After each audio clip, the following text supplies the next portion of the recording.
ओम पूज्याय राघवेन्द्राय सत्यधर्मरताय च भजदां कल्पवृक्षाय नमतां कामधेनुवे। ओम मंत्रालय वासाय विद्महे शांतरूपाय धीमहि तन्नो राघवेन्द्र प्रचोदयात्। ओम जपदकट्टी भिक्षालय श्री अपन्न आचार्य प्रिया मंत्रालय श्री सद्गुरु राघवेन्द्र तीर्थ गुरुभ्यो नमः।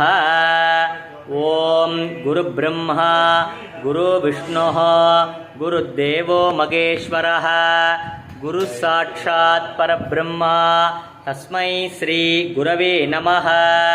गुरवे सर्वलोकानां विसजे भवरोगिणां निधये सर्वविद्यानां श्री दक्षिणामूर्तये नमः।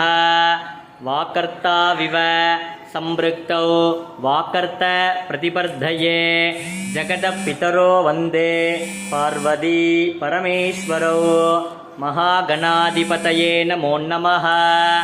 ओम नीलाजनसमाभासं रविपुत्रं यमाग्रजं छाया मार्ताण्डसम्भूतं तं नमामि शनैश्चरम्।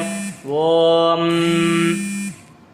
गुरवे सर्वलोकानां विसजे भवरोगिणां निधये सर्वविद्यानां दक्षिणामूर्तये नमः। गुरुचरणारविन्दाभ्यां नमो नमः।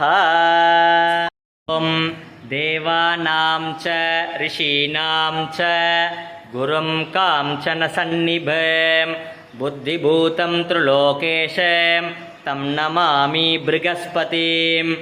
ओम बृहस्पते अधियधर्यो आर्गात् द्विमद्विपाति क्रतो मर्जनेषु यद्धीदय तव सर्त प्रजात ततस्मासो द्रविणं देगि चित्रम् इंद्रमरुत्व इगपागि सोमं यथाचार्याते अभिभस्सुतस्य तव प्रणीति तव शूरशर्मन् आविवाशन्ति कवयस्सु यज्ञाः ब्रह्मजज्ञानं प्रथमं पुरस्तात् विषेमतः स्वरुचो वेन आवः स बुध्निया उपमा अस्य विष्टा सदश्च योनि मसतश्च विवः। ओम अतिदेवता प्रत्यधिदेवता सगिताय ओम नमो भगवते बृहस्पतये नमः।